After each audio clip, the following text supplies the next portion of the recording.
City India news channel हक की आवाज़। पैराडाइज फंक्शन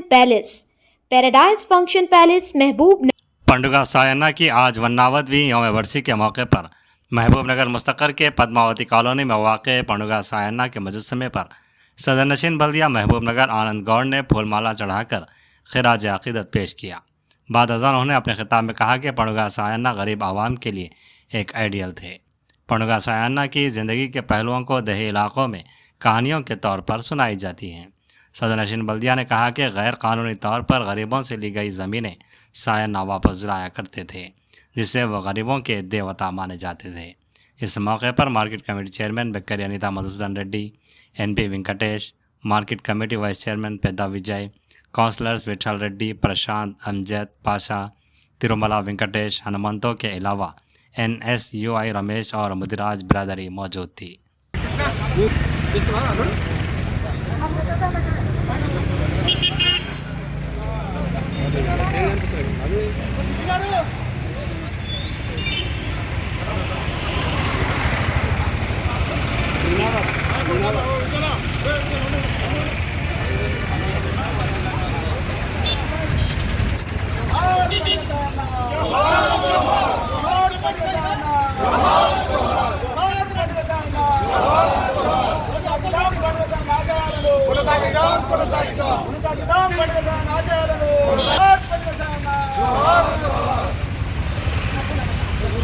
సందర్భంగా ఈరోజు వారికి నివాళులు అర్పించడానికి అన్ని కులాలకు అతీతంగా అన్ని పార్టీలకు అతీతంగా కూడా నిజంగా ఈరోజు అధికారికంగా మహబూబ్నగర్ పట్టణంలో పండుగ సాయన్న వర్ధంతిని జరుపుకోవడం జరిగింది।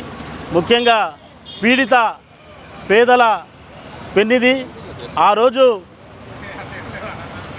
కరువు కాటకాలలో కొట్టుమిట్టాడుతున్న పరిస్థితుల్లో ప్రజలందరూ కూడా తిండికి గుడ్డకి లేని పరిస్థితులలో ఆ రోజు వారు ఆకలితో అలమటిస్తుంటే ఆయన ఒకటే నినాదం, ఉన్నోడిని కొట్టి లేడోనికి పెట్టాలని, ఉన్నోడిని కొట్టి పేదోనికి పెట్టాలన్న నినాదం ఆయనది।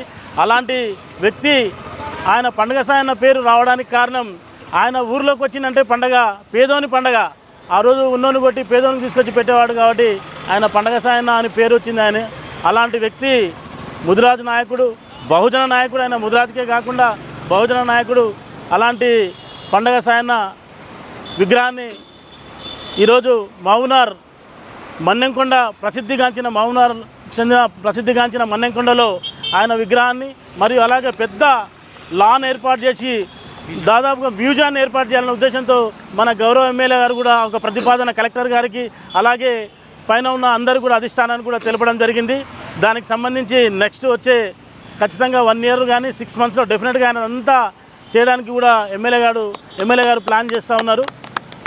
ఈరోజు పండగ సాయన్నకు ఆయన నిజంగా కూడా ఆ రోజు ఆయనను ఎంతోమంది అంటే ఆయనను ఓర్వలేక కూడా చాలామంది పెద్దోళ్ళు ఆయన హతమార్చడానికి ఎన్నో పన్నాగాలు పన్ని కూడా ఆయనకు మహబూబ్నగర్లో ఉన్న ఆ రోజున పాలమూరు పట్టణంలో ఉన్న అందరు ప్రజలు కూడా ఆయనను జైల్లో వేస్తే జైలునే ముట్టడించడానికి వెళ్తే ఆ రోజున్న వనపర్తి రాణి గారు శంకరమ్మ వచ్చి అలాంటి మంచి వ్యక్తిని ఎందుకు మరణశిక్ష విధిస్తున్నారని చెప్పి తెలుసుకొని వచ్చి ఆమె కనుక్కొని 10,000 ఆయనకు దండగా వేస్తే కూడా ఆ రోజు 10,000ది ఆయన కట్టడానికి, ఆమె జమానత్ కింద కట్టడానికి కూడా ఆమె ఒప్పుకున్నది। ఆమె ఒప్పుకొని ఆయనను మరణశిక్ష వేయదు, అంత తప్పు చేయలేదు, ఆయన పేదల మనిషి, ఆయనను మరణశిక్ష వేస్తే ఊరంతా కూడా అట్టుడికిపోతుంది అని చెప్తే కూడా దానికి సరే అని చెప్పి మళ్ళీ రాజకీయంగా ఆ రోజు మారో మత్ చోడో అనే ఒక పదాన్ని పెట్టి అప్పుడున్న అధికారులు కానీ వాళ్ళందరూ నాయకులు కానీ ఏకమై ఆయన మరణశిక్షను వేసి ఆయనను అంతమొందించడం జరిగింది। అలాంటి బహుజన నాయకుడు ఈరోజు ప్రజల్లో అందరిలో కూడా పండగ సాయన్న అంటే చిన్నప్పుడు ఊర్లలో పల్లెటూళ్ళల్లో మా అమ్మమ్మలు పెద్దమ్మల ఊర్లలో వినేవాళ్ళం। ఆయన పాట వింటేనే ఆడ ఉన్న వర్కర్ మొత్తం ఎవరైతే పని ఎవరు చేస్తున్నారో అందరూ కూడా ఆయన పాట వింటూ మైమర్చిపోయి పని చేసేవాళ్ళు। అలాంటి ఆయన మంచి నాయకుడు, అలాంటి నాయకుడు మనం కోల్పోవడం చాలా ఇదే అని చెప్పి కూడా తెలియజేస్తా ఉన్నాను।